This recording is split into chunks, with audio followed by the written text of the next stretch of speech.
Okay. Green economy को पढ़ने से पहले हमें जो टर्म्स पढ़ने हैं उसमें से हमने लास्ट क्लास में हमने सस्टेनेबल डेवलपमेंट यानी सतत विकास, लाइनियर इकोनॉमी यानी रेखीय अर्थव्यवस्था, और उसके बाद कार्बन प्राइसिंग, कार्बन मूल्य निर्धारण और पढ़ा था। और कार्बन प्राइसिंग में हमने दो मेथड पढ़े थे। उसमें था, ये पहला था कार्बन टैक्सेस, कार्बन कर, और दूसरा था हमारा इमिशन ट्रेडिंग सिस्टम यानी कि उत्सर्जन व्यापार प्रणाली। तो यहां तक हमने पढ़ लिया था। अब आज हम उसके आगे की क्लास शुरू करते हैं। तो आप लोग हेडिंग डाल लीजिए। पहली हेडिंग है स्मार्ट ग्रिड, ठीक है। उसी के आगे की हेडिंग है smart grid. Basically smart grid आप लोग पढ़ेंगे साइंस एंड टेक में और एनवायरनमेंट में, लेकिन टर्म आया है तो इसको भी थोड़ा सा एक हल्का सा हम इसमें समझ लेते हैं, ठीक है। तो हेडिंग डाल लीजिए स्मार्ट ग्रिड।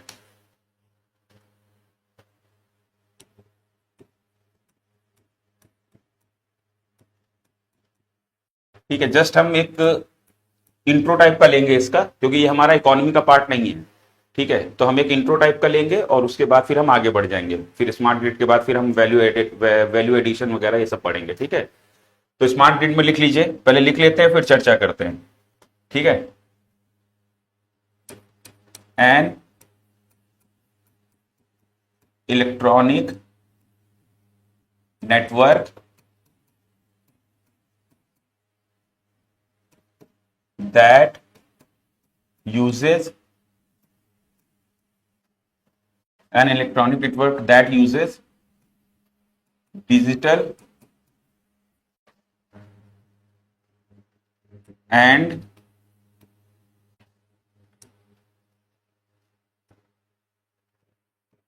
advanced technologies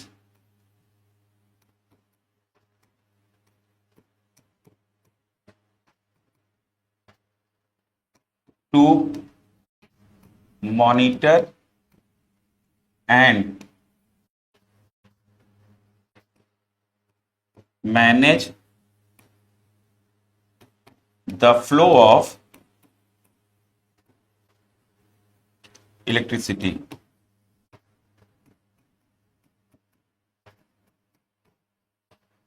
ठीक है, हिंदी में लिख लीजिए। इंग्लिश वाले इसको लिखते जाइए, हिंदी में लिखिए अब आप।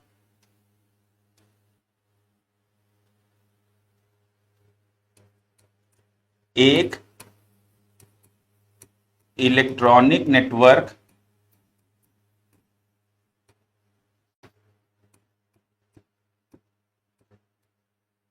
जो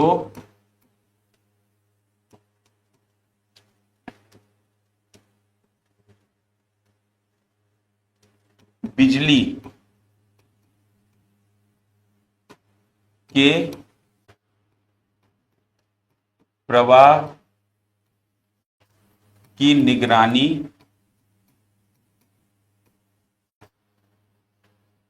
एवं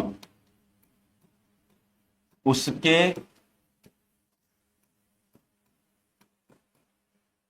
प्रबंधन के लिए डिजिटल एवं उन्नत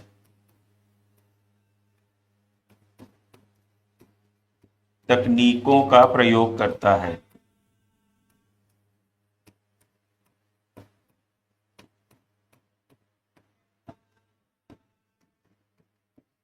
ठीक है, लिख लीजिए इसको, ठीक है। स्क्रीनशॉट ले लीजिएगा, ठीक है। देखिए, पहले क्या होता था कन्वेंशनल वे में, या अब भी होता है, अभी तो जो स्मार्ट ग्रिड है ये पायलट लेवल पे जो है ना इसको चेक किया जा रहा है, ठीक है।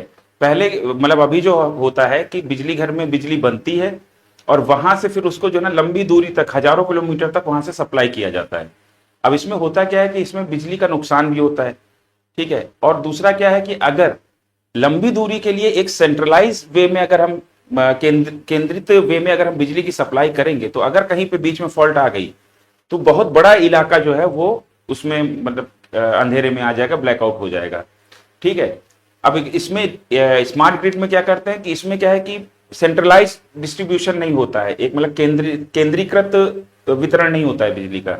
इसमें क्या है, छोटे छोटे ग्रिड बना दिए जाते हैं और वहां पर बिजली आती है और वहां से छोटे छोटे एरियाज में बिजली टारगेट की जाती है। ठीक है, जैसे आप इसको थोड़ा सा ऐसे समझिए, अभी तक हम क्या फॉलो करते हैं कि ये हमारा बिजली घर है, यहां से बिजली निकलती है, ठीक है, फिर पोल्स के माध्यम से, आपने खेतों में वो पोल्स देखे होंगे जो ऐसे पोल रहते हैं, जो बड़े बड़े एल्यूमिनियम के मजबूत खंबे से बने होते हैं, ठीक है, वो इस तरीके से रहता है, फिर ऐसे जाता है वो, और उसमें मोटे मोटे तार जाते हैं, तो वो क्या है, हजारों किलोमीटर दूर से बिजली की सप्लाई चली आ रही है। ठीक है, तो वो पोल्स के माध्यम से बिजली जो है लंबी दूरी तक जाती थी। उसके बाद जो है ना, फिर कोई एक राज्य है, तो ये कोई राज्य है, अब इस राज्य में बिजली सप्लाई की जा रही है। ठीक है, अब इस राज्य में जो छोटे छोटे शहर है, यहां पर बिजली सप्लाई करने के लिए छोटे छोटे स्टेशन बने हैं। ठीक है, तो ये पूरे शहर को कवर कर रहे हैं। अब अगर प्रॉब्लम यहां आ गई तो पूरा का पूरा राज्य जो है अंधेरे में चला जाएगा। प्रॉब्लम अगर यहां पर आई तो ये पूरा का पूरा शहर अंधेरे में चला जाएगा। क्या मेरी बात समझ में आई? दूसरा ये है कि लंबी दूरी जब लॉन्ग डिस्टेंस होती है, लॉन्ग डिस्टेंस में, लंबी दूरी में क्या होता है कि लॉस ऑफ वोल्टेज भी होता है, तो बिजली का नुकसान भी होता है। लॉस ऑफ वोल्टेज यानी वोल्टेज गिर जाता है जब लंबी दूरी तक बिजली लंबी दूरी तय करती है। ठीक है, तो ये इससे क्या होगा कि इससे जो हमारा जो हमें जो इलेक्ट्रिसिटी प्रोडक्शन है उसको और बढ़ाना पड़ेगा। अब उसको जब हम बढ़ाएंगे तो हमें फॉसिल फ्यूल जलाना पड़ेगा या फिर हमें कोयला जलाना पड़ेगा, अगर हमारे पास रिन्यूएबल कोई मेथड नहीं है तो। ठीक है, तो अब उससे क्या होगा, कोयला जलेगा या फॉसिल फ्यूल जलेगा तो उससे हमारा जो इन्वायरमेंट है वो इन्वायरमेंट प्रभावित होगा। ठीक है, उससे जो है ना ग्रीन हाउस गैसेस निकलेंगी। ठीक है, तो अगर हमें ग्रीन इकोनॉमी को सस्टेन करना है, हमें ग्रीन इकोनॉमी को के टारगेट को एकम्प्लिश करना है, हमें उस टारगेट को पाना है, तो हमें जो है ना फिर अपने बिजली का जो है ना इस तरीके की समस्याओं से भी निपटना पड़ेगा। ठीक है, अब इसमें बेसिकली होता क्या है कि इसमें छोटे छोटे ग्रिड बना दिए जाते हैं। ठीक है, जैसे यहाँ पर जो है ना बिजली की सप्लाई को जो है ना टुकड़ों में बांट दिया, यहां पर एक ग्रिड बना दिया, यहां पर एक ग्रिड बना दिया। अब जैसे यहीं से बिजली किसी दूसरे राज्य के लिए भी जा रही है तो वहां पर भी कई छोटे छोटे ग्रिड बना दिए और उन ग्रिड के चारों ओर एरियाज डिवाइड कर दिए।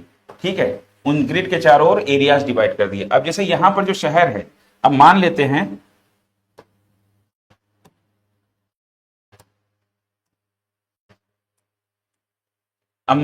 इस राज्य के अंदर ही ये एक शहर है। ठीक है,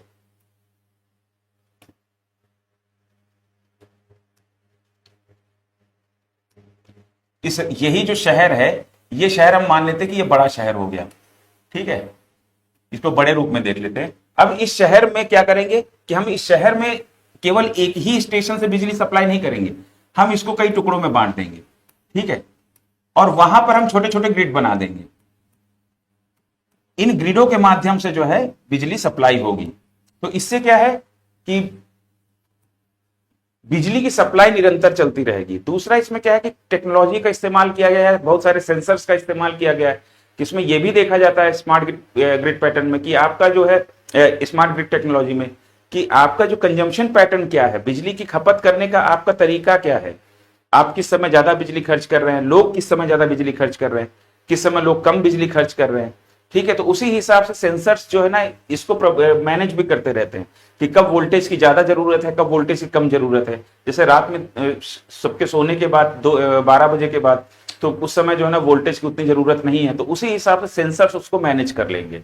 ठीक है, और दूसरा इसमें कि ये क्या होता है कि ये जो है ना, ये पहले क्या था कि बिजली केवल एक ही डायरेक्शन में जाती थी, कि बिजली जो है जैसे यहां पर ये एक शहर है तो इस शहर में बिजली जो है ना दूर से आई और इस शहर को पूरा कवर कर रही है, केवल एक ही डायरेक्शन में, वन वे इसमें मूवमेंट चल रहा है। लेकिन जब ये ग्रिड्स हैं तो इसमें क्या है कि वन वे की जगह टू वे मूवमेंट है, मतलब ये पूरे शहर को बिजली दे भी रहे हैं, और अगर यहां पर कोई बिजली बना रहा है जैसे सोलर से या फिर जो मिनी टरबाइन है उनको अपनी छतों पर लगाकर या सोलर पैनल लगाकर अगर कोई बिजली बना भी रहा है तो उससे ये बिजली ले भी सकते हैं, तो इसमें टू वे है।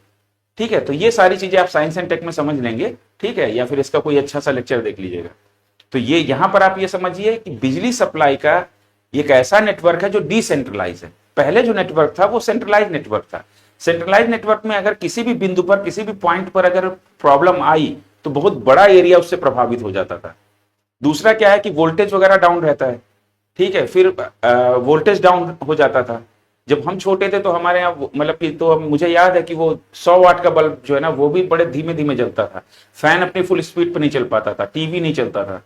तो ये सारी समस्याएं आती थी। ठीक है, अब तो चलो हमारा विद्युत उत्पादन बढ़ा है, ठीक है, उसमें थोड़े सुधार भी हुए हैं, लेकिन फिर भी अभी उसको और बेहतर किया जा सकता है। तो वो बेहतर करने का तरीका ही यही निकाला गया है कि इसका जो सप्लाई है, इस सप्लाई को डिसेंट्रलाइज कर दो, जो इलाका प्रभावित है वही केवल इफेक्टेड रहेगा। दूसरा, सेंसर्स वगैरह के माध्यम से हमें ये पैटर्न चेक करते हैं कि लोग कैसे इस्तेमाल कर रहे हैं, ताकि उसी के हिसाब से वोल्टेज को अप एंड डाउन किया जा सके। ठीक है, तो ये हमारा क्या है, स्मार्ट ग्रिड सिस्टम है। ठीक है, अब इसमें आगे और लिख लीजिए, आगे कुछ लाइन, एक दो लाइन और ऐड कर लीजिए।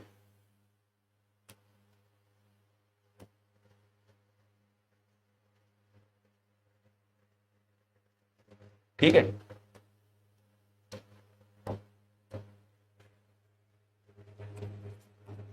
Smart grids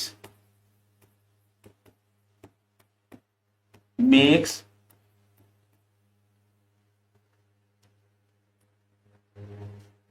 smart grid make electricity network more reliable,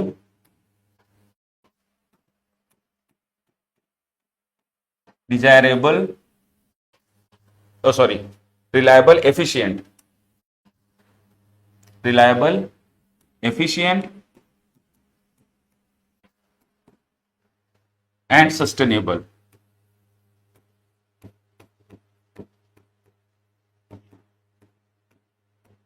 ठीक है, स्मार्ट ग्रिड बिजली के नेटवर्क को स्मार्ट ग्रिड बिजली के नेटवर्क को हिंदी में भी लिखते जाइए,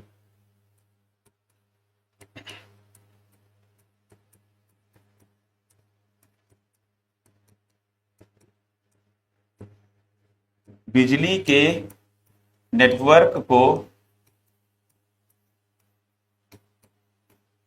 और अधिक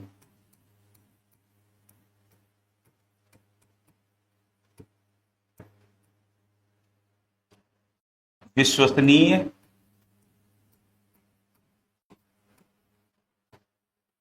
वांछनीय, वांछनीय मतलब सॉरी, कुशल, विश्वसनीय, कुशल एवं टिकाऊ बनाता है। टिकाऊ यानी सस्टेनेबल। ठीक है, तो विश्वसनीय भी हो गया, ठीक है, क्योंकि अब प्रॉपर मॉनिटरिंग चल रही है, क्या रिक्वायरमेंट है, लोगों की क्या रिक्वायरमेंट है उसको समझा जा रहा है। ठीक है, कहीं पर भी प्रॉब्लम आएगी तो वो छोटा एरिया ही प्रभावित होगा, तो वो एक अधिक कुशल हो गया।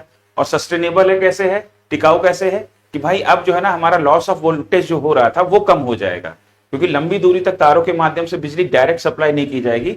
ठीक है, उसमें जो है ना छोटे छोटे ग्रिड बनाकर वहां से उसको जो है ना ट्रांसमिट किया जाएगा धीरे धीरे करके। और उस वो जो ग्रिड होंगे वो किसी क्षेत्र को जो है ना मतलब बांट कर वहां पर जो है ना उनका एस्टेब्लिशमेंट होगा। तो उस ग्रिड के चारों तरफ का एरिया डिफाइंड रहेगा कि भाई ये एरिया पर्टिकुलर इस ग्रिड के लिए है। तो स्मार्ट ग्रिड समझ में आ गया। अब ये जो रिलायबल, एफिशिएंट और सस्टेनेबल बनाते हैं, उसके बाद अगला पॉइंट इसमें लिख लीजिए,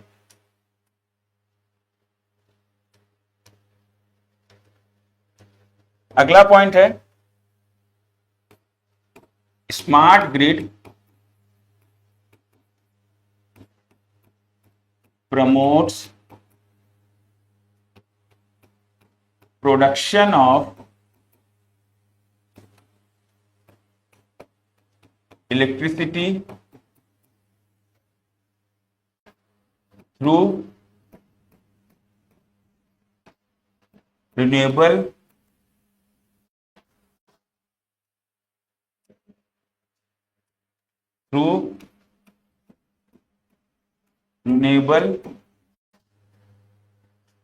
methods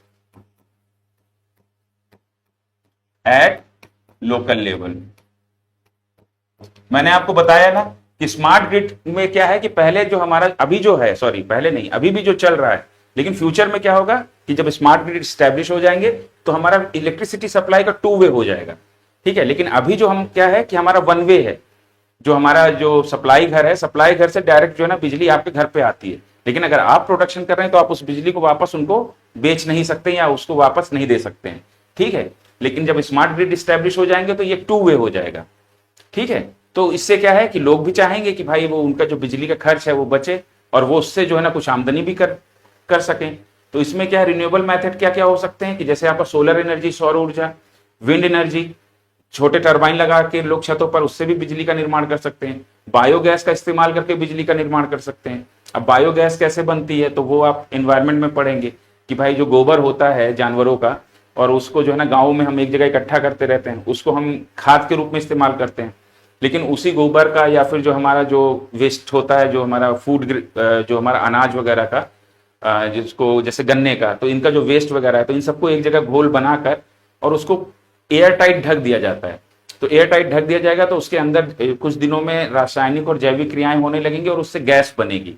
तो वो जो गैस बनती है वो बायोगैस कहलाती है, ठीक है। तो वो बायोगैस से बना रहे हैं या सोलर एनर्जी का इस्तेमाल करके बिजली बना रहे हैं या फिर पवन ऊर्जा, विंड एनर्जी का इस्तेमाल करके बिजली बना रहे हैं, तो इनको क्या, इनको इंकरेजमेंट मिलेगा स्मार्ट ग्रिड जब स्टैब्लिश हो जाएंगे, क्योंकि इंसान को पता होगा कि हम बिजली बनाएंगे तो हम कंज्यूम भी करेंगे और हम चाहें तो इसको बेच भी सकेंगे। तो इससे क्या है, उसका खर्च भी बचेगा, ठीक है। उसके बाद अगला पॉइंट लिख लीजिए इसी में, इसको हिंदी में लिख लीजिए, हिंदी में लिख लीजिए, स्मार्ट ग्रिड स्थानीय स्तर पर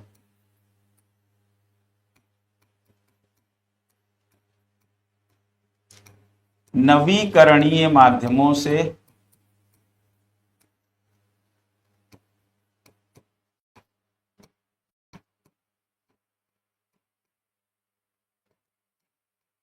ठीक है। नवीकरणीय माध्यमों में आप लिख लीजिएगा इधर जो है ना, रिन्यूएबल मेथड्स में इधर डाल लीजिएगा आप। ये आपका सोलर हो गया, विंड हो गया, बायोगैस हो गया, ठीक है। इसको ईटीसी, इसको आप लिख लीजिएगा, ठीक है। तो इसमें भी सेम लिख लेते हैं, नवीकरणीय माध्यमों में लिख लीजिए सौर, पवन एवं बायो को इंग्लिश में कहेंगे जैविक, जैविक गैस, जैविक गैस, ठीक है। तो स्मार्ट ग्रिड स्थानीय स्तर पर नवीकरणीय माध्यमों से बिजली उत्पादन को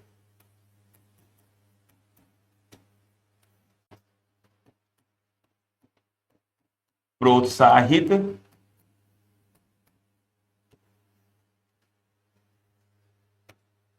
करते हैं या करता है, ठीक है।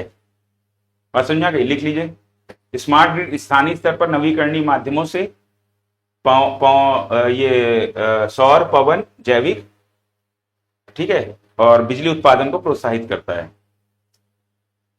अगला पॉइंट इसी में डाल लीजिए स्मार्ट ग्रिड में,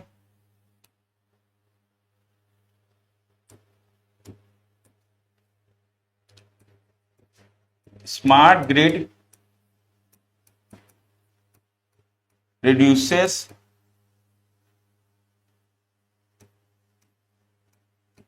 wastage of इलेक्ट्रिसिटी। भाई जब लंबी दूरी तय नहीं करनी पड़ेगी बिजली को, वो छोटे छोटे स्टेशन बना के जो है ना वो इस्टेब्लिश करके वहां से बिजली जो है ना थोड़ी थोड़ी दूरी पे भेजी जाएगी, तो इससे क्या है कि उसका लॉस ऑफ वोल्टेज नहीं होगा। तो इससे क्या है, बिजली की बर्बादी भी नहीं होगी। तो इसको हिंदी में लिख लीजिए,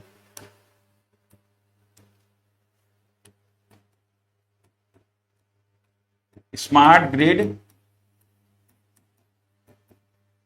बिजली की बर्बादी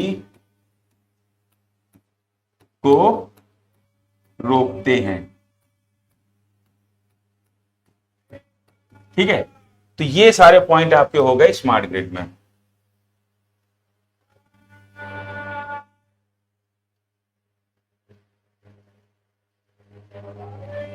ठीक है, ये सारे पॉइंट आपके स्मार्ट ग्रिड में हो गए। ये डिफिनीशन हो गई। फिर उसके बाद स्मार्ट ग्रिड का काम क्या है, ठीक है, ये सारे हो गए। ठीक है, तो इसको चाहिए तो आप नोट कर लीजिए, ठीक है, या स्क्रीनशॉट ले लीजिए, बाद में नोट कर लीजिएगा। ठीक है, चलिए स्क्रीनशॉट ले लीजिएगा, आगे बढ़ें। चलिए अगली हेडिंग डाल दीजिए, वैल्यू एडिशन, मूल्य वर्धन। अगली हेडिंग क्या है, वैल्यू एडिशन, मूल्य वर्धन या मूल्य संवर्धन।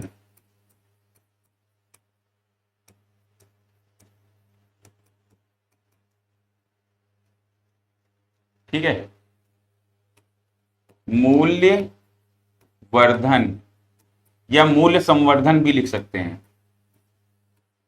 ठीक है, चलिए इसको भी लिख लेते हैं, फिर उसके बाद डिस्कस करते हैं। इनहैंसिंग वर्थ ऑफ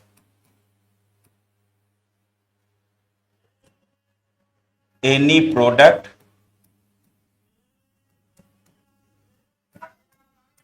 और सर्विस,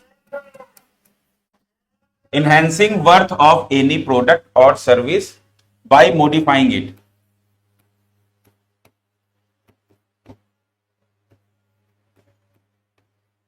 by modifying it। ठीक है, अगली लाइन में लिखिए, वैल्यू एडिशन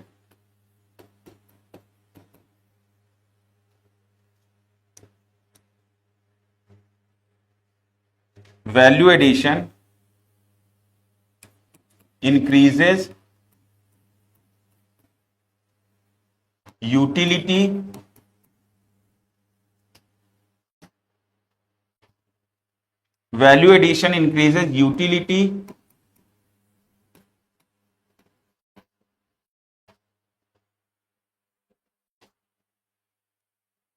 desirability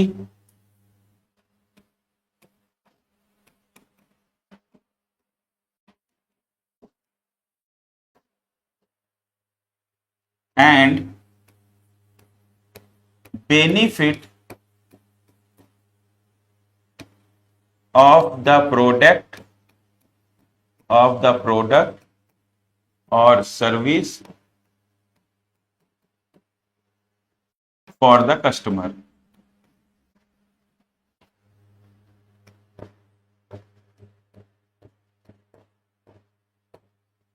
ठीक है, ये हमारा है वैल्यू एडिशन। तो वैल्यू एडिशन बेसिकली होता क्या है, देखिए जब हम प्रोडक्शन करते हैं तो प्रोडक्शन के प्रोसेस में जो है ना, हम कोई भी वस्तु बना रहे हैं या फिर कोई भी सेवा दे रहे हैं, तो हम बेसिकली उस क्रम में, हम प्रोडक्शन प्रोसेस में, उत्पादन की प्रक्रिया में हम वैल्यू ऐड करते हैं। जैसे कुम्हार है, अगर वो मिट्टी का बर्तन बना रहा है तो वो मिट्टी के बर्तन को बनाने के क्रम में, जब वो प्रोडक्शन के क्रम में वो मिट्टी में वैल्यू ऐड कर देता है, और वैल्यू ऐड करके फिर वो एक घड़ा बनाता है। तो मिट्टी में जब वैल्यू ऐड हुई तब वो घड़ा बना। तो ये तो एक सिंपल एग्जांपल हो गया। लेकिन अब ये तो केवल एक ही चरण हुआ कि मिट्टी ली और कुम्हार ने उस पर मेहनत की और घड़ा बना दिया। ठीक है, लेकिन प्रोडक्शन के कई चरण हो सकते हैं, और हर चरण में स्टेप बाय स्टेप, हर कई स्टेप हो सकते हैं, हर स्टेप पे जो है ना वैल्यू ऐड कर करके जो है प्रोडक्ट तैयार किया जाता है। अब जैसे मान लीजिए ये पेन है, अब इस पेन में अंदर मेटेलिक चीजें भी हैं, क्योंकि ये पेन आसानी से इसमें चिपक जाता है। देखिए ये अगर इसमें लग रहा है, अगर इसमें चिपक रहा है, तो इसके मतलब इसके अंदर जो है ना मेटेलिक मैग्नेट वगैरह भी है। ठीक है, उसके बाद प्लास्टिक का भी इस्तेमाल है। फिर इसमें ये जो टिप है जहां से मैं लिखता हूं, तो ये भी स्पेशल टाइप का कुछ है। अब इस पेन को बनाने के लिए ऐसा तो है नहीं कि पेन बनाने वाली कंपनी वो मैग्नेट भी बनाएगी और पेन भी बनाएगी। ठीक है, वो प्लास्टिक लाएगी, प्लास्टिक लाके पहले वो इसका जो है ना आउटर सरफेस तैयार करेगी, फिर उसके बाद कहीं से ये किसी भी दूसरी कंपनी से बोलेगी भाई तुम हमको इतने टिप चाहिए, ये तुम जो है ना हमें इसकी निब या टिप हमें ला कर दो। ठीक है, हम ऑर्डर करेगी, फिर किसी मैग्नेट वाली कंपनी को जो मैग्नेट वगैरह बनाती है तो उसको बोलेगी भाई आप मैग्नेट लाओ। तो यहां पर क्या है, एक जगह पर इसको पेन कर इसका कवर तैयार किया जा रहा है, दूसरी जगह पर इसके अंदर जो वो मैग्नेट वगैरह लगाया जा रहा है, तीसरी जगह पर इसमें निब लगाई जा रही है, फिर चौथी जगह पर इसको पैक किया जा रहा है, फिर उसके बाद इसको सप्लाई किया जा रहा है। तो यहां पर आप देख रहे हैं प्रोडक्शन के कई चरण हो सकते हैं, ठीक है, और हर चरण में इसमें वैल्यू ऐड की जा रही है। प्लास्टिक था, जब एक मान लीजिए एक रॉ टाइप का प्लास्टिक है, एक तो बैग में पैक होके आया है, अब उसको शेप दिया गया तो प्लास्टिक में वैल्यू ऐड किया गया, ठीक है, तो ये क्या है, अब वैल्यू एडिशन हो गया, ठीक है, इसमें कुछ कीमत लगी, फिर उसके बाद इसके अंदर जो मैग्नेट वगैरह लगाया गया तो दूसरे लेवल पे वैल्यू एडिशन हो गया, फिर इसमें निब लगाई गई, ये तीसरे लेवल पे वैल्यू एडिशन हो गया, फिर उसके बाद इसकी पैकिंग के लिए इसको भेज दिया गया, ये चौथे स्तर पे वैल्यू एडिशन हो गया, और उसके बाद फिर ये पैकिंग के बाद फिर ये डिस्ट्रीब्यूशन या दुकान पे बेचने के लिए चला गया। तो इस तरीके से उत्पादन के क्रम में कई सारे स्तर होते हैं। अब जैसे आप अपने मतलब कि जैसे आप देख लीजिए किसी कार का ही निर्माण हो रहा है, तो पहले वो मेटेलिक टिन वगैरह वो सब खरीदा, कंपनी खरीदती, मान लीजिए टाटा की कार है, तो पहले वो टिन शेड मतलब कि मेटेलिक शीट वगैरह खरीदेगी, फिर उस शीट को शेप में लाएगी, फिर शेप में लाने के बाद तो वो शीट में जब वैल्यू एडिशन किया गया तभी तो शेप में आया, फिर शेप में लाने के बाद फिर उसमें जो है फिर इक्विपमेंट वगैरह दूसरे दूसरे डिवीजन में इक्विपमेंट वगैरह उसमें लगाए जाएंगे, कि टायर लगाया जाएगा, इंजन लगाया जाएगा, उसमें बैटरी लगाई जाएगी, ठीक है, तो वो असेंबलिंग या इंस्टॉलेशन का एक सेक्शन होगा, फिर उसके बाद एक सेक्शन होगा जहां पर उस कार में कलर किया जाएगा, तो वहां पर कलर वगैरह किया जाएगा, एक सेक्शन होगा जहां पर उसमें अपना उसका जो लोगो वगैरह लगना है, ठीक है, तो इस तरीके से फिर ये सारे स्टेप से, ये सारी स्टेजेस से गुजरने के बाद तब एक कार बन के तैयार होती है। तो आप प्रोडक्शन प्रोसेस और डिस्ट्रीब्यूशन प्रोसेस को समझ रहे हैं कि उत्पादन और वितरण की कई सारी अवस्थाएं होती हैं, ठीक है, और उन अवस्थाओं में हर एक अवस्था में वैल्यू एडिशन किया जाता है, मूल्यवर्धन किया जाता है, तब जाके हमारा एक फाइनल प्रोडक्ट तैयार होता है। तो मूल्यवर्धन मतलब समझ में आ गया। तो मूल्यवर्धन का मतलब यह हुआ कि अब आपके पास अगर दूध, आपके पास मान लीजिए कि दाल है या दूध पड़ा है, दूध है, पानी है, शुगर है, तो आप जब उसको जो है ना, ऐसे तो चाय बेचने वाला अगर चीनी और चाय पत्ती और दूध और ये सब मिला के एक जगह ऐसे अगर बिना गर्म किए उसको दे दे, तो क्या कोई लेगा, उसको खरीदेगा? उसमें क्या करेगा, वो सही मात्रा में चाय पत्ती डालेगा पानी में, फिर चीनी डालेगा, अदरक डालेगा, फिर सही मात्रा में दूध डालेगा, फिर उसमें उसको उबालेगा। तो ये सब डाल रहा है और जो उबाल रहा है, तो ये क्या कर रहा है, वैल्यू एडिशन कर रहा है, और जब वैल्यू एडिशन करने के बाद तब एक फाइनल चाय तैयार होकर आती है। तो मूल्यवर्धन समझ गए। मूल्यवर्धन का मतलब ये होता है कि किसी भी चीज की कीमत को बढ़ाना, उसको मॉडिफाई करके, ठीक है, और इससे क्या है कि उस चीज की उपयोगिता बढ़ती है, उस चीज की वांछनीयता बढ़ती है और उसका लाभ बढ़ता है। अब चीनी की, अगर सूखी चीनी ऐसे नॉर्मल चाय पत्ती अगर आपको कोई हाथ में रख दे चाय पत्ती, तो उसकी क्या उपयोगिता है आपके लिए, लेकिन वही चाय पत्ती डालकर अगर चाय बनाई जाए तो वो उपयोगिता हो गई। तो क्या मूल्यवर्धन आप समझ गए? चलिए हिंदी में लिख लेते हैं।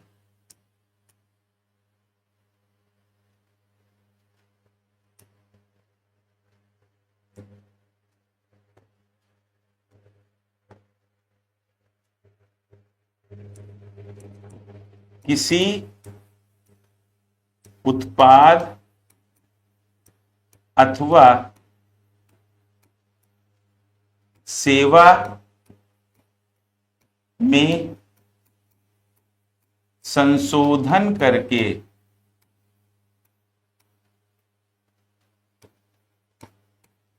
अभी आप लोग चिंता मत करिए, वैल्यू एडिशन अभी क्योंकि ये ग्लोबल वैल्यू चेन मैं पढ़ाना भूल गया था, पर बेसिकली मैंने ये सोचा था कि ग्लोबल वैल्यू चेन मैं वैल्यू एडिशन के साथ ही पढ़ाऊंगा, ठीक है।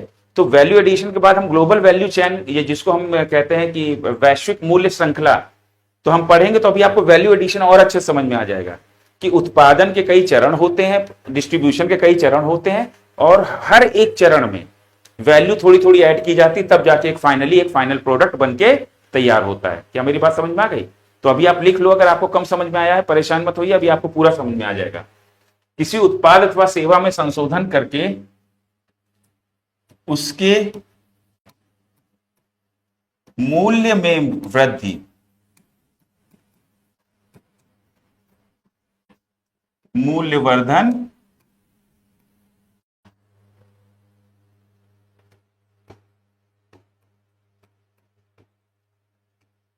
कहलाता है,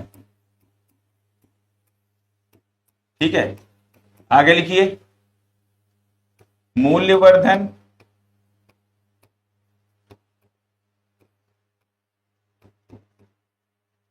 किसी उत्पाद की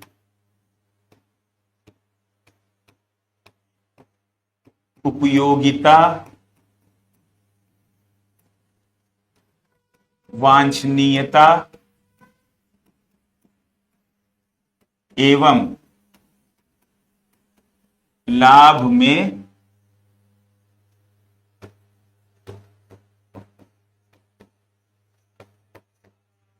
वृद्धि करता है। ठीक है, किसी उत्पाद की उपभोक्ता के लिए, यहां पर नीचे यहां पर लिख दीजिए मूल्यवर्धन के बाद उपभोक्ता के लिए, यानी कंज्यूमर या कस्टमर, उपभोक्ता के लिए। ठीक है, मूल्यवर्धन उपभोक्ता के लिए किसी उत्पाद की उपयोगिता, वांछनीयता एवं लाभ में वृद्धि करता है। ठीक है, तो लिख लीजिए किसी उत्पाद अथवा सेवा में संशोधन करके उसके मूल्य में वृद्धि करना मूल्यवर्धन कहलाता है। ठीक है,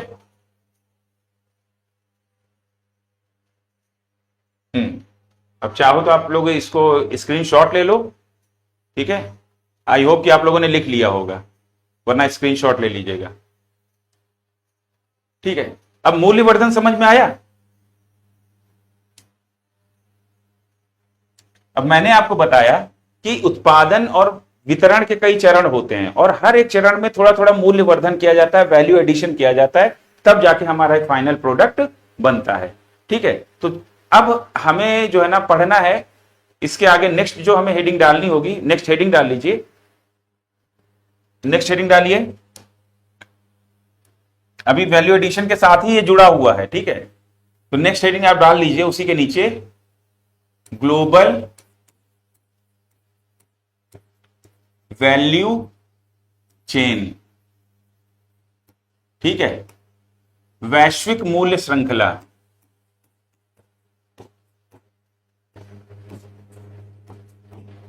वैश्विक मूल्य श्रृंखला। ठीक है, ग्लोबल वैल्यू चेन। अब एक एग्जांपल लेते हैं मोबाइल का। ठीक है, एक मोबाइल का एग्जांपल लेते हैं कि मोबाइल कैसे बनता है, और उसके बाद जो है ना उससे फिर हमें वैल्यू एडिशन पूरी तरीके से समझ में आ जाएगा और हमें ग्लोबल वैल्यू चेन भी समझ में आ जाएगा कि वैश्विक मूल्य श्रृंखला क्या होता है। ठीक है, तो पहले हम देखते हैं कि एक मोबाइल है और उस मोबाइल को बनाने के लिए हमें कौन से स्टेप या कौन से हमारी एक्टिविटीज होती हैं या किन किन स्टेजेस से गुजरकर एक मोबाइल बनता है। ठीक है, तो चलिए हम एक मोबाइल का एग्जांपल लेते हैं। यहां पर बीच में लिख दीजिए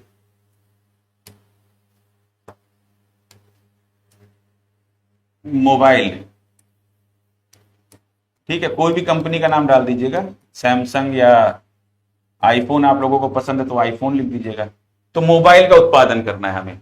ठीक है, अब इसके प्रोडक्शन में, मोबाइल के उत्पादन में कई सारे चरण होंगे, तो यहां लिख दीजिए एक, उसी के नीचे लिखिए एक मोबाइल का उत्पादन एवं वितरण कई चरणों या स्टेजों में या फिर कई गतिविधियों, कई चरणों, ठीक है, में होता है, होता है। ठीक है, अब वो कौन कौन से चरण हैं तो देख लेते हैं। ठीक है, इंग्लिश में लिख लीजिए production and distribution of A mobile may be in many stages. ठीक है, या फिर is done under many stages. ठीक है, तो एक मोबाइल का उत्पादन एवं वितरण कई चरणों में होता है। ठीक है, वो चरण कौन कौन से हैं तो यहां पर डाल दीजिए चरण या स्टेजेस।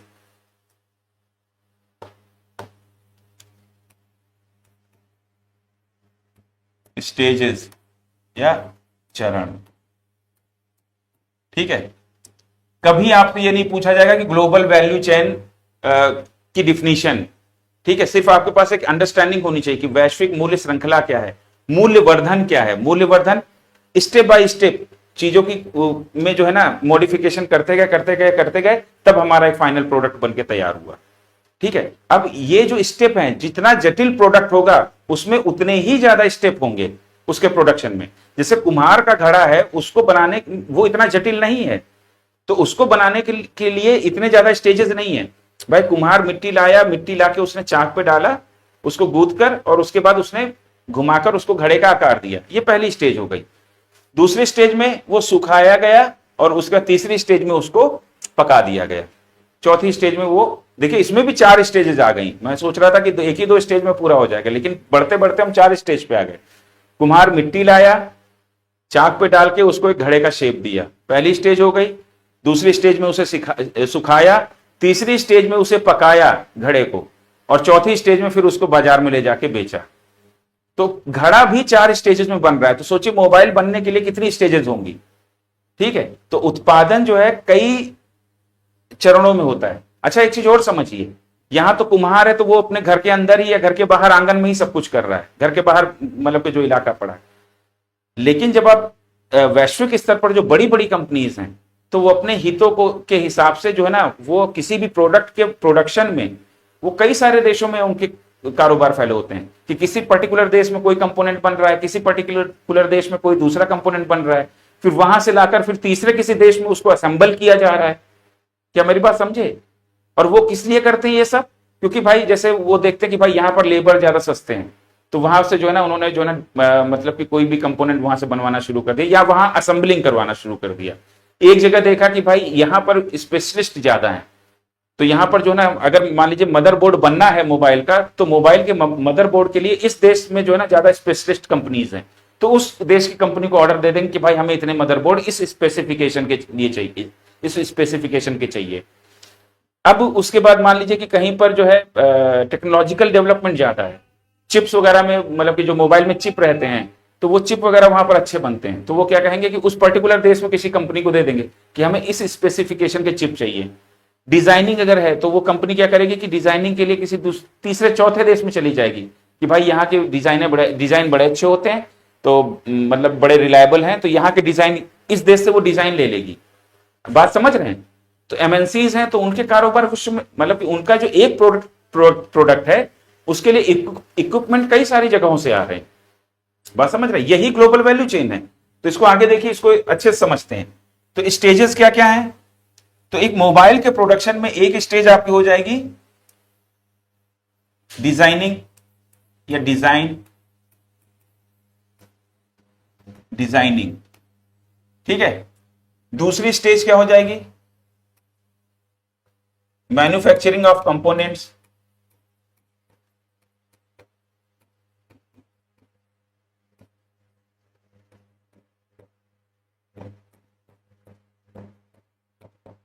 ठीक है, अब उसके बाद तीसरी स्टेज क्या हो जाएगी? Assembling.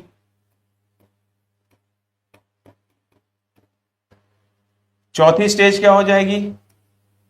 Marketing.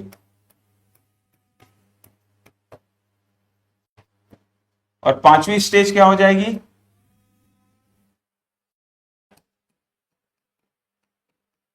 Distribution and customer support.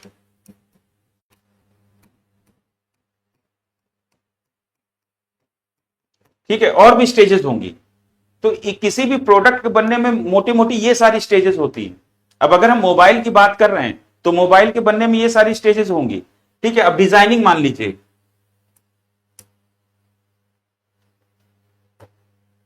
Designing मान लेते हैं कि मोबाइल की कहां हो रही है?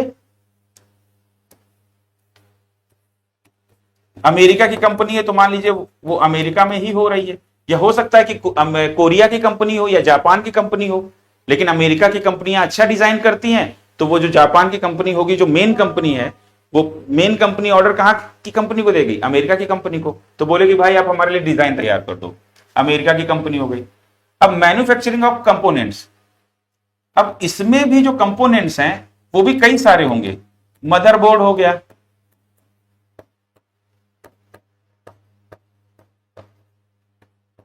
चिप्स हो गए, कैमरा हो गया, बैटरी हो गई, फिर उसके बाद आपका फ्रेम हो गया। मतलब बहुत सारे, मोबाइल में तो बहुत सारे कंपोनेंट पड़ रहे हैं ना। अब ये कंपोनेंट भी जरूरी नहीं कि किसी एक ही देश में या एक ही कंपनी बनाए, हो सकता है कि इनके लिए अलग अलग कंपनियां हो और अलग अलग देश हो सकता है कि नहीं हो सकता है? इनके लिए अलग अलग देश हो सकते हैं और उन देशों की अलग अलग कंपनियां हो सकती हैं, हो सकती कि नहीं हो सकती हैं? तो ये अलग अलग देशों में बन रहा हो, ये इनके भी देश अलग अलग हो। तो अब मान लेते कि भाई जैसे अपना ये मैंने कंपोनेंट्स में जो है ना, जैसे ताइवान है, कोरिया है, चाइना है, तो इनका ज्यादा अच्छा है, जापान है। तो मान लेते कि इनकी जो चीजें हैं,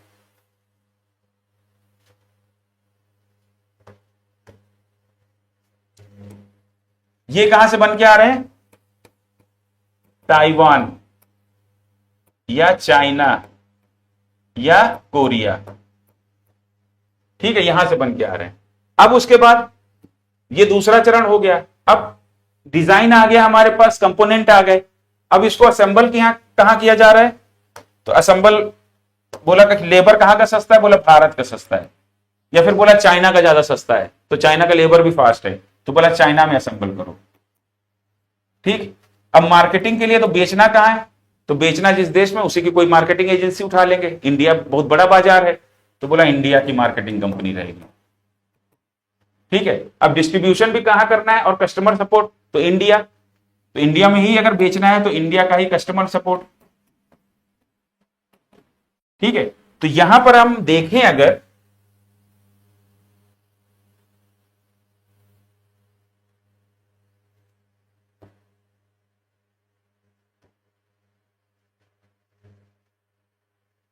हाँ, अब आप देख रहे हैं यहां पर, अब आपको विजिबल होगा कि एक मोबाइल के उत्पादन में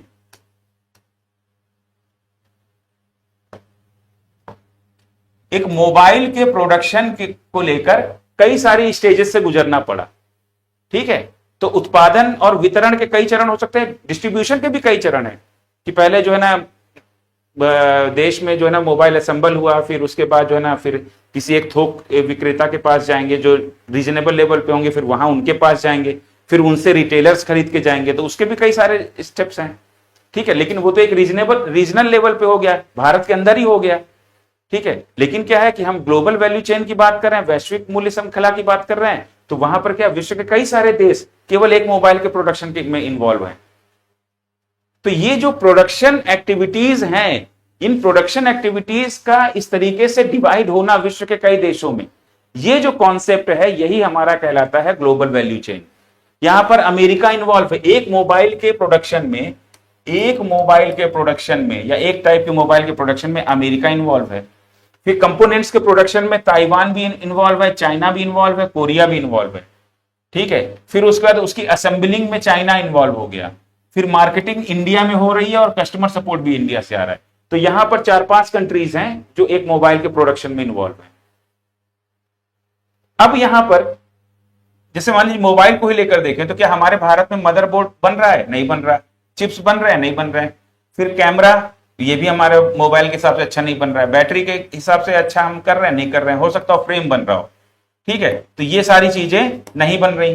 तो हमारा क्या, ये जो ग्लोबल वैल्यू चेन है, इस वैल्यू चेन में इंडिया का पार्टिसिपेशन क्या है? केवल यहां पर एज ए कस्टमर, यहां पर इंडिया का पार्टिसिपेशन क्या है? केवल एज ए कस्टमर। लेकिन एज ए कस्टमर हमारी इकोनॉमी थोड़ी ना ग्रो करेगी। हमें मैन्युफैक्चरर बन के जो ना इस ग्लोबल वैल्यू चेन का पार्ट बनना होगा, तब हमारी इकोनॉमी ग्रो करेगी। मेरी बात समझ में आ गई? अब यहां पर अगर आप देखो तो हर एक लेवल पे जब असेंबलिंग हम करते हैं, तो हर एक लेवल पे जो है ना, या फिर अगर हम केवल एक मोबाइल के प्रोडक्शन को देखें, तो हर एक लेवल पे जो है यहां पर वैल्यू एडिशन हो रहा है। अब यहां पर असेंबलिंग के क्रम में सबसे पहले क्या होगा? जब हम असेंबलिंग करेंगे तो इसमें एक जगह पर जो है ना फ्रेम बन के आया, फिर उसके बाद ये जो कंपोनेंट्स हैं, कंपोनेंट्स आए, अब इनको क्या किया गया, असेंबल किया गया, फिर उसके बाद आगे जाके उसमें पैकिंग की गई, फिर उसके बाद उसकी मार्केटिंग की गई, फिर उसके बाद उसको डिस्ट्रीब्यूशन में डाला गया। तो इस तरीके से हर एक लेवल पे जो है ना यहाँ पर वैल्यू एडिशन हो रहा है। अब डिजाइन भी यहां पर आई, उसके बाद यहां से तुम्हारे कंपोनेंट भी आए, तो ये सब जो है ना एक्टिविटीज है, ये क्या है, वैल्यू एडिशन चल रहा है। क्या मेरी बात समझ में आई? रॉ मटेरियल आया, वैल्यू एडिशन हुआ। क्लियर? हमने जो है ना हमारा एक मोबाइल ये बनके तैयार हुआ, हमने एक मोबाइल बनके ये हमारा तैयार हो गया, ठीक है, ये हमारा मोबाइल बनके तैयार हो गया। तो इस मोबाइल को जब हम कवर कर देंगे तो इस मोबाइल की वैल्यू और यूटिलिटी और बढ़ जाएगी, ठीक है। तो इसमें कवर पहना दिया, तो ये बॉक्स में इसको पैक कर दिया, ये हमारे मोबाइल का बॉक्स हो गया। ये नाम कोई भी नाम हो, आईफोन रख दीजिए या सैमसंग रख दीजिए, कोई भी कंपनी है, ठीक है। तो प्रोडक्शन का मतलब समझ रहे हैं कि प्रोडक्शन कई चरणों में होता है और हर चरण में थोड़ी थोड़ी वैल्यू ऐड कर करके फिर हम फाइनल प्रोडक्ट बना पाते हैं। कुम्हार मिट्टी लाया तालाब से खोद कर, उस मिट्टी को गूथा तो मिट्टी में थोड़ा वैल्यू ऐड किया, अब उसके बाद मिट्टी को चाक पे डाल के जब उसके घड़े का रूप दिया तो वो जो गुथी हुई मिट्टी थी उसमें वैल्यू ऐड की तो वो घड़े के रूप में आई। अब उसको धूप में सुखाया तो वो जो गीला घड़ा था वो सूख गया, ये वैल्यू एडिशन हुआ, तब वो सूखा हुआ घड़ा हुआ। अब उसको जाके भट्टी में पकाया तो वो सूखा हुआ जो घड़ा था धूप में, अब वो भट्टी में तपकर वो कठोर बन गया, तो ये वैल्यू एडिशन हुआ, तब जाकर एक फाइनल हमारा घड़ा तैयार हुआ। तो वैल्यू एडिशन समझ में आया। और हर स्तर पर जो है ना जो श्रम कर रहा है तो उसका उसमें लाभ भी होगा। जब वो फाइनली बेचेगा तो लैंड, लेबर, कैपिटल, एंटरप्रेन्योरशिप, तो उसमें जो है ना एंटरप्रेन्योरशिप में जो उसकी उद्यमिता है और उसका जो लेबर के तहत वो श्रम कर रहा है, तो वो सब कुछ जोड़कर फिर वो घड़ा बेचेगा। क्या मेरी बात समझ में आ गई? तो इस तरीके से ये वैल्यू एडिशन होता है, ठीक है। वैल्यू एडिशन को हमने हिंदी में नोट किया था, हाँ हिंदी में हमने नोट कर लिया था, ठीक है, हिंदी में नोट कर लिया था। फिर global value chain, global value chain आपको समझ में आ गया? ग्लोबल वैल्यू चेन समझ में आ गया? अगर लिखना चाहो तो लिख लो, वरना समझना चाहो तो बस समझ लो कि there may be many stages in the process of production and distribution. उत्पादन और वितरण के की प्रक्रिया में कई सारे चरण हो सकते हैं, ठीक है। These stages may be divided between many countries, या these stages can be divided between many countries। इन चरणों को कई देशों के बीच में बांटा जा सकता है, ठीक है। So this system, this concept is called global value chain, ठीक है। तो ये जो हमारी जो प्रक्रियाओं को बांट दिया गया है कई देशों के बीच में और उसके बाद फिर हमारा एक फाइनल प्रोडक्ट बनकर तैयार हो रहा है, तो ये हमारा कहलाता है ग्लोबल वैल्यू चेन। तो ग्लोबल वैल्यू चेन समझ में आ गया। अब भारत कहां पर है ग्लोबल वैल्यू चेन में, ठीक है। आप एक काम करो, ग्लोबल वैल्यू चेन को लेकर ना इसका आप स्क्रीनशॉट ले लो या फिर आप इसको पॉज करके उतार लेना। आपको विजिबल है, आई गेस विजिबल तो होगा, ठीक है। स्क्रीनशॉट ले लिया। अब उसके बाद देखते हैं कि भारत का किन किन इंडस्ट्रीज में पार्टिसिपेशन है। तो इंडिया का जो है 4 मेन इंडस्ट्रीज हैं जो कि ग्लोबल वैल्यू चेन में इंडिया की पार्टिसिपेशन को दर्शा रहे हैं, ठीक है। ग्लोबल वैल्यू चेन में इंडिया का पार्टिसिपेशन बहुत कम है। वैश्विक मूल्य श्रृंखला में मोबाइल के उत्पादन में हमने देखा हम क्या बना रहे हैं, केवल फ्रेम, और भारत में हो क्या रहा है, केवल असेंबलिंग। ना हम चिप्स बना रहे हैं, ना मदरबोर्ड बना रहे हैं, ना हम कैमरा बना रहे हैं, ठीक है। तो मतलब कैसे, तो हमारा जो पार्टिसिपेशन है वैश्विक मूल्य श्रृंखला में, अब हम चाहते तो यही है ना कि हमारा पार्टिसिपेशन उसमें बढ़े। इससे क्या होगा, इसके लिए क्या चाहिए कि हमारे देश में मैन्युफैक्चरिंग ज्यादा से ज्यादा हो, कंपनियां तकनीकी लेकर आए, हम टेक्नोलॉजिकल रूप से एडवांसमेंट हमारे हम उसको अचीव करें, और उसके बाद जो है ना हम ज्यादा से ज्यादा प्रोडक्शन करें, इस इकोनॉमीज ऑफ स्केल का इस्तेमाल हो। अब इकोनॉमीज ऑफ स्केल हमने जो पढ़ा, अभी हम आगे पढ़ाएंगे, ठीक है, तो वो सारी चीजें हों, ठीक है। Economies of scale I guess पढ़ा चुका हूं मैं, तो नहीं पढ़ाया होगा तो पढ़ा दूंगा, ठीक है, नहीं वो पढ़ाऊंगा मैं आगे, ठीक। तो कुल मिला के कहने का मतलब ये है कि हम ज्यादा से ज्यादा पार्टिसिपेट करेंगे तो हम ज्यादा से ज्यादा मैन्युफैक्चर करेंगे, और ज्यादा से ज्यादा मैन्युफैक्चर करेंगे तो हमारा इकोनॉमिक ग्रोथ होगा। अब चार क्षेत्र हैं, चार उद्योग हैं जहां पर भारत की प्रेजेंस ग्लोबल वैल्यू चेन में है। तो यहां पर चाहे तो आप लिख सकते हैं India's presence in global value chain, GVC, ठीक है, हिंदी में लिख दीजिए भारत की वैश्विक मूल्य श्रृंखला में उपस्थिति। कि कौन से चार वो सेक्टर हैं? नंबर 1 आईटी सेक्टर, नंबर 2 आपका है ये फार्मास्यूटिकल्स,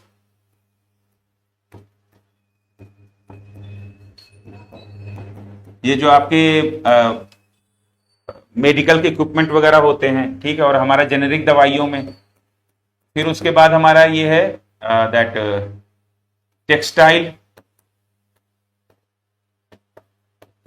टेक्सटाइल इंडस्ट्री, और हमारा है आईटी सेक्टर है ऑटोमोबाइल पार्ट्स, चौथा है ऑटोमोबाइल पार्ट्स, ठीक है।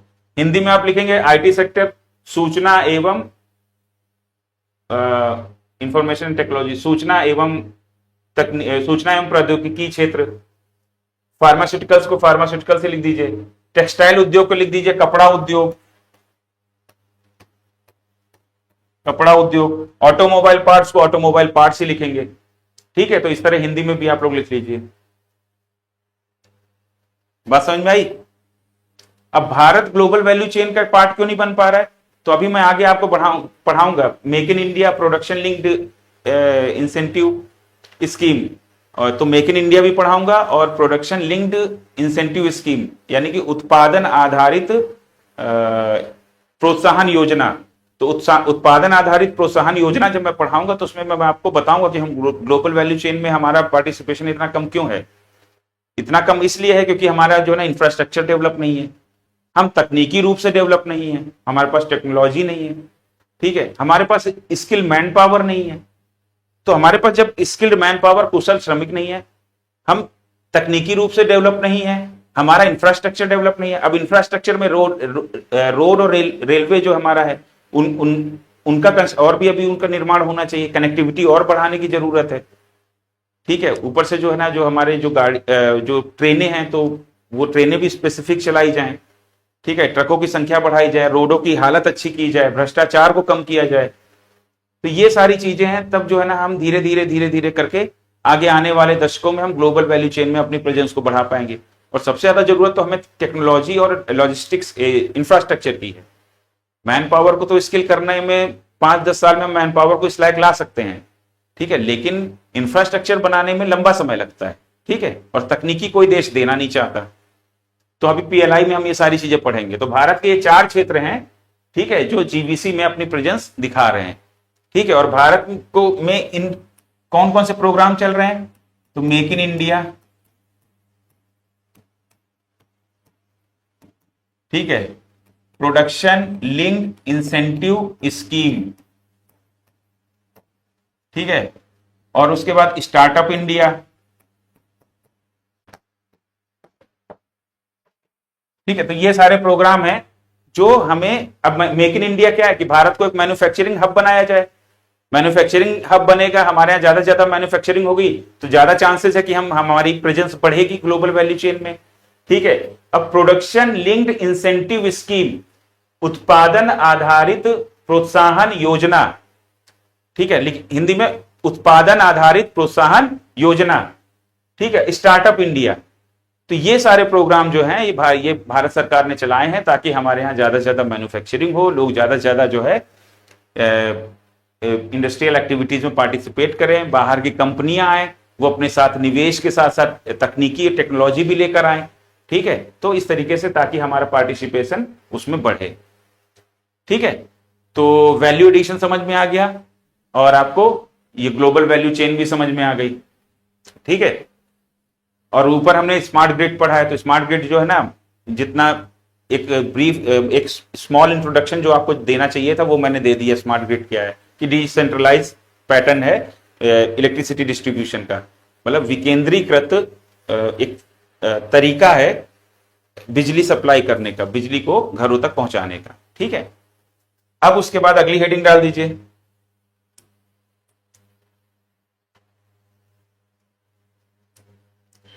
अगली हेडिंग है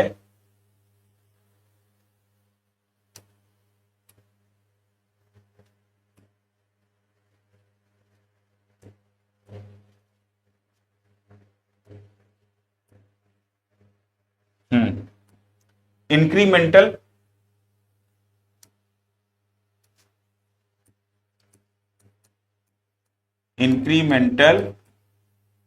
प्रोडक्शन, वृद्धिशील उत्पादन। हिंदी में लिखिए वृद्धिशील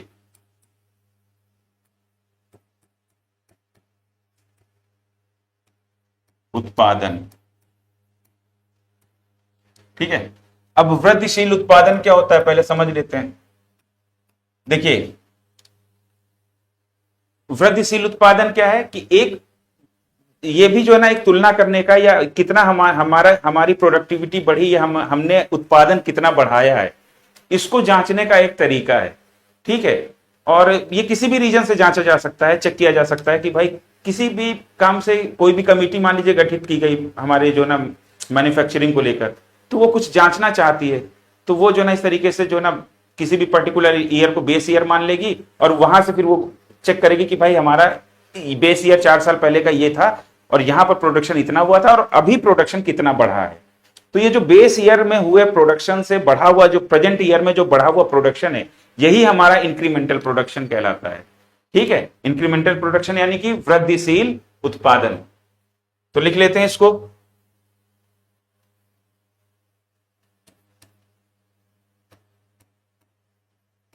प्रोडक्शन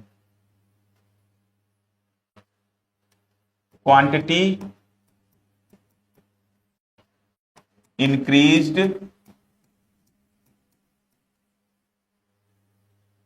at present year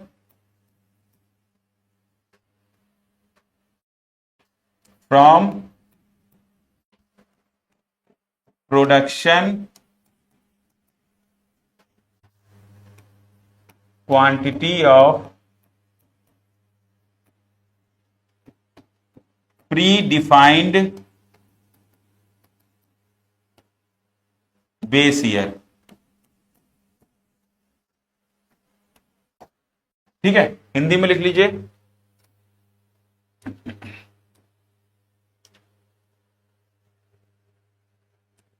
पहले से तय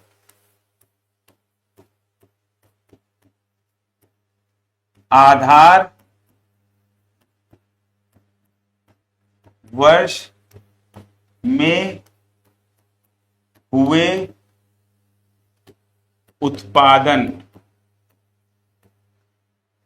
से या फिर की तुलना में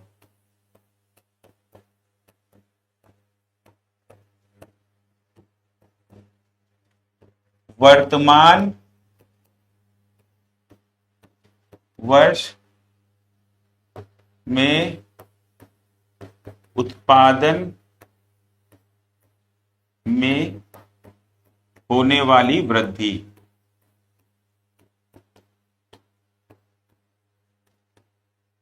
वृद्धि क्या कहलाती है? आपका वृद्धिशील उत्पादन। वृद्धिशील उत्पादन कहलाती है। रटना नहीं है इसको, ये जस्ट एक फील आपके दिमाग में होना चाहिए कि वृद्धिशील उत्पादन क्या है, कि एक प्री डिफाइंड कोई बेस ईयर था, उस बेस ईयर में कितना प्रोडक्शन हुआ था, आज हमारा कितना प्रोडक्शन हुआ। उस बेस ईयर में मान लीजिए कि 100 रुपए का प्रोडक्शन हुआ था, ठीक है, और मान लीजिए अभी 2025 चल रहा है, 2021 कोई बेस ईयर है, ठीक है। ये किसी एक वस्तु को लेकर भी, किसी एक पर्टिकुलर प्रोडक्ट को लेकर भी किया जा सकता है, ठीक है। अब 100 रुपए का हुआ था, अब 2025 में कितने का हो रहा है, तो 120 रुपए का हो रहा है, तो 120 रुपए का हो रहा है 2025 में, तो दैट मीन्स हमारा जो वृद्धिशील या इंक्रीमेंटल प्रोडक्शन वो कितना है, 20 रुपए का। 20 रुपए की कीमत के बराबर हमारा प्रोडक्शन बढ़ गया है। लिख लीजिए इसको।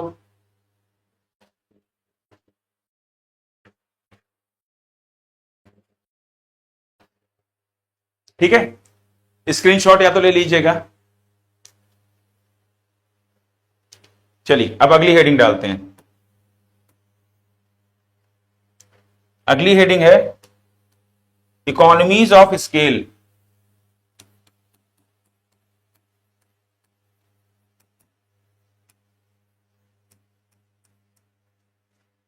हिंदी में लिखिए पैमाने की अर्थव्यवस्थाएं।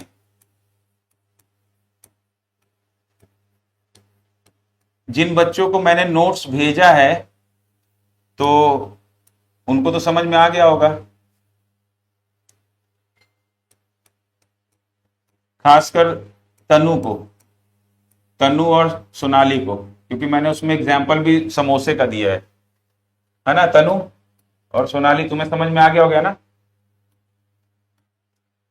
ठीक है, तो तनु और सोनाली को समझ में आ गया इकोनॉमीज ऑफ स्केल क्या होता है। इन्होंने अपने माता पिता को भी समझा दिया होगा इकोनॉमीज ऑफ स्केल क्या है, क्योंकि मैंने उसमें एग्जाम्पल ही ऐसा दिया है।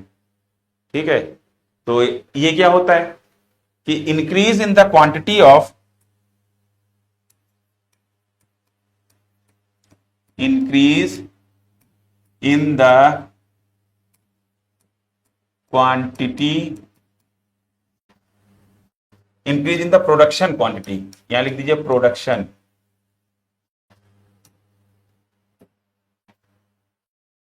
increase in the production quantity, production quantity decreases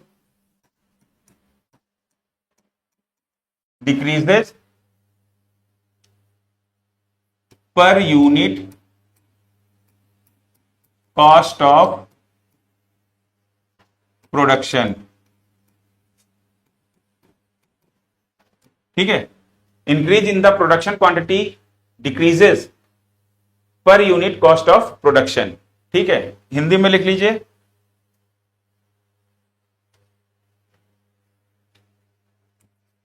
उत्पादन की मात्रा बढ़ाए जाने पर प्रति इकाई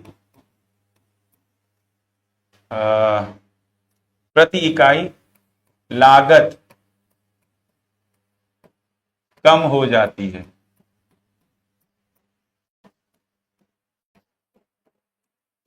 ठीक है, तो जो मैंने नोट्स में एग्जांपल दिया था वही एग्जांपल यहां भी दे देता हूं।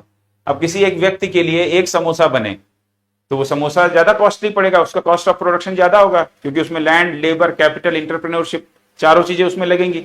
अब लेबर एक ही श्रमिक है, वो एक समोसा बना रहा है, पैसे तो अपने पूरे लेगा। ठीक है, तो एक अगर समोसा बनेगा, ठीक है, या फिर आप खुद सोचो 2 व्यक्तियों के लिए खाना बने या एक व्यक्ति के लिए खाना बने, तो वो खाना ज्यादा कॉस्टली होगा। अगर वहीं पर हम 100 व्यक्तियों के लिए या फिर भंडारा कहीं पर चल रहा हो या शादी ब्याह में, तो वो पर प्लेट कॉस्ट गिर जाती है जितने ज्यादा लोग होते हैं। तो जब अगर मान लीजिए कि 100 लोगों के लिए समोसे बनेंगे तो एक समोसे पे जो लागत आएगी वो लागत अपने आप गिर जाएगी। क्या मेरी बात समझ में आ रही? क्योंकि जो हमारा लैंड है, लेबर है, कैपिटल है, एंटरप्रेन्योरशिप है, ये जो है ये कम हो जाएगा। भाई लेबर है, जहां 1 घंटे में एक समोसा या 20 मिनट में एक समोसा बना रहा था, तो वो जो है ना 1 घंटे में हो सकता है कि 40 समोसे बना दे या 20 समोसे बना दे। तो यहां पर टाइम के हिसाब से उसका प्रोडक्शन ज्यादा है। फिर उसके बाद हम लैंड के रूप में जिन चीजों को प्रयोग कर रहे थे, जिसके अगेंस्ट में हमें रेंट देना पड़ रहा था, तो रेंट तो हम वैसे भी दे रहे हैं, वो एक समोसे को लेकर दें चाहे 100 समोसे को लेकर दें। ठीक है, तो इस तरीके से हम अब जो समोसा बनाने की कढ़ाई है, जिसको आप कैपिटल कहोगे, वो कढ़ाई क्या है? कैपिटल है। अब उसमें एक समोसा आप तलिए या 100 तलिए, तेल तो गर्म करना ही पड़ेगा आपको। तो कुल मिला के अगर आप कम प्रोडक्शन, आपके उत्पादन की मात्रा कम है, आपके प्रोडक्शन की क्वांटिटी कम है, तो आपको पर यूनिट कॉस्ट, प्रति इकाई लागत ज्यादा पड़ेगी।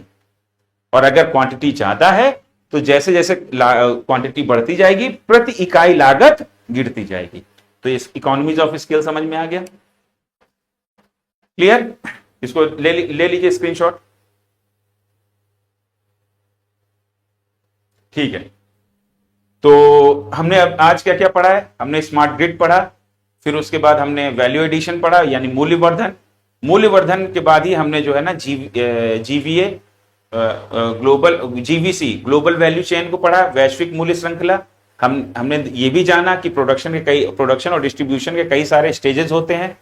ठीक है, और उसके बाद फिर हमने पढ़ा इंक्रीमेंटल प्रोडक्शन, और फिर लास्ट में हमने पढ़ा इकोनॉमीज ऑफ स्केल।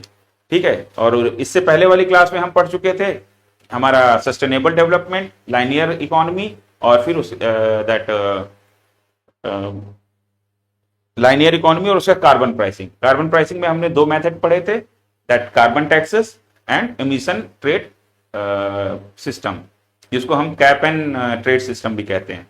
तो ये सारी चीजें हम पढ़ चुके हैं। अब इस सारे नोट्स आप बना ही रहे होंगे, फिर नेक्स्ट क्लास में हम आगे की चीजें पढ़ेंगे। अब दो क्लासेस में हमारा जो है ना ग्रीन इकोनॉमी का जो भी हमारा टर्म है, जो रिक्वायरमेंट है, बेसिक रिक्वायरमेंट, वो कंप्लीट हो जाएगी। तो हम दो क्लासेस में ग्रीन इकोनॉमी कंप्लीट कर लेंगे। ठीक है, चलिए पढ़ते रहिए।